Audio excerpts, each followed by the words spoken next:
अस्सलाम वालेकुम जी। आज का हमारा टॉपिक है प्लाज्मा ऑसिलेशंस के बारे में। हम देखेंगे कि प्लाज्मा ऑसिलेशन में एंगुलर आपकी जो फ्रीक्वेंसी है कैसे ड्राइव की जाती है, कैसे उसका मैथमेटिकल समझा जाता है। वेव्स इन प्लाज्मा चूंकि देख रहे हैं, तो कन्वीनियंस के लिए हम कहते हैं कि जो ऑसिलेशन क्वांटिटीज है वो साइनोसाइडली बिहेव कर रही हैं। तो ई की पावर योटा के एक्स माइनस ओमेगा टी आ जाएगा आपके पास। अब जब आप इसमें टाइम डेरिवेटिव को पार्शियल ओवर पार्शियल टी को देखेंगे तो आप इसे माइनस अयोटा ओमेगा से रिप्लेस कर सकते हैं, और इसी तरह ग्रेडियंट को partial over partial x one dimension में अयोटा के से रिप्लेस कर सकते हैं।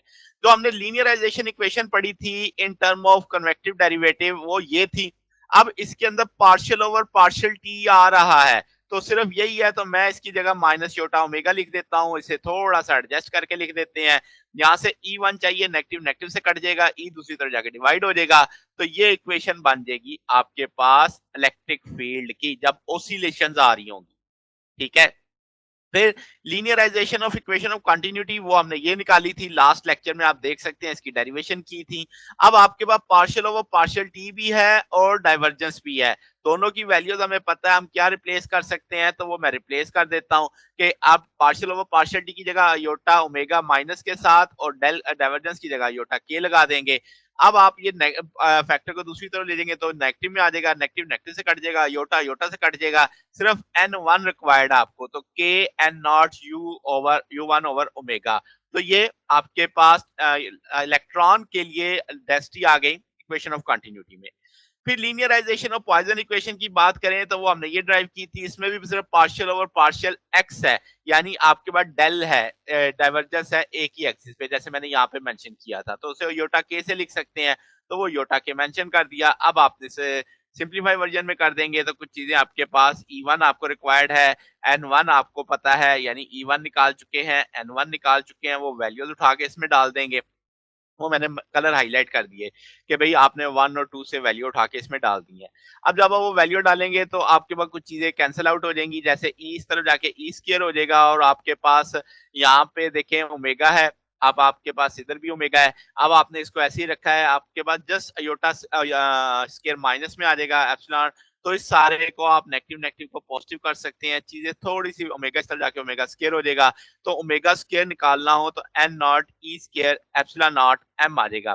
तो आप इसमें सिर्फ अगर आप स्क्वायर रूट डाल दें तो ये रेडियन पर सेकंड में आपके पास एंगुलर वेलोसिटी आ जाएगी।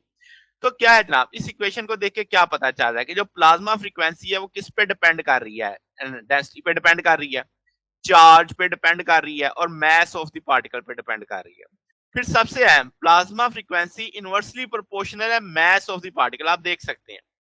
फिर आप देख सकते हो इसमें के नहीं आ रहा, यानी वेव वेक्टर नहीं आ रहा, तो ग्रुप वेलोसिटी आपके पास डी डब्ल्यू ओवर डी के, यानी आपके पास ओमेगा की चेंज के लिहाज से हो ही नहीं देखी जा सकती, तो वो जीरो आ जाएगी। तो कोई भी इंफॉर्मेशन ट्रांसमिट नहीं होगी इन वेव्स में एक रीजन से दूसरे रीजन, ये बड़ी अहम बात है। अब इसका मतलब जो मैस ऑफ इलेक्ट्रॉन है वो बेहद छोटा है, तो आपके पास जो फ्रीक्वेंसी है बड़ी ज्यादा होगी। तो एफ पी बराबर लिखा जा सकता है किसके, ओमेगा पी ओवर 2 पाई। एफ पी को हम 9 इंटू डेल्टा लिख सकते हैं। इलेक्ट्रॉन डेंसिटी पर क्यूबिक मीटर हमें पता है 10⁻18 है, वो वैल्यू डालेंगे तो 9 गीगाहर्ट्ज आ जाएगी। तो इसका मतलब प्लाज्मा में इलेक्ट्रॉन डेंसिटी 9 गीगाहर्ट्ज होगी। अब जो इलेक्ट्रोमैग्नेटिक वेव्स है, रेडिएशन, उनकी फ्रीक्वेंसी छोटी होती है किससे? प्लाज्मा की फ्रीक्वेंसी से। इसका मतलब प्लाज्मा फ्रीक्वेंसी ग्रेटर है इलेक्ट्रोमैग्नेटिक की फ्रीक्वेंसी से। तो इसका मतलब जब वो प्लाज्मा यानी उस पर गिरेगा तो एक रिफ्लेक्ट बैक वाला मामला हो जाएगा। ठीक है। तो जो आपके पास रेडिएशन की फ्रीक्वेंसी है वो लार्जर होगी प्लाज्मा फ्रीक्वेंसी से, तो तब क्या होगा, तो ट्रांसमिशन हो जाएगी उसमें से, प्लाज्मा में से, यानी दोनों पॉइंट है, अगर वो ज्यादा हुई तो रिफ्लेक्ट बैक करेगी, कम होगी तो आपके पास ट्रांसमिट कर देगी।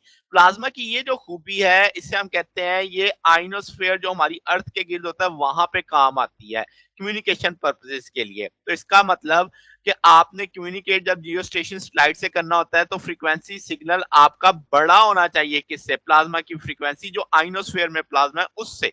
ठीक है, ताकि ट्रांसमिट हो सके। तो ये ना हमारा आज का टॉपिक था। अगर आपको इसमें कोई बात पूछनी हो, डाउट हो, तो नीचे कमेंट्स में पूछ सकते हैं। वीडियो अच्छी लगी हो तो वीडियो को लाइक कीजिएगा, दोस्तों के साथ शेयर कीजिएगा, चैनल को सब्सक्राइब कर दीजिएगा। अब तक के लिए इतना ही, बकिया इंशाल्लाह फिर नेक्स्ट देखेंगे। ओके, अल्लाह हाफिज।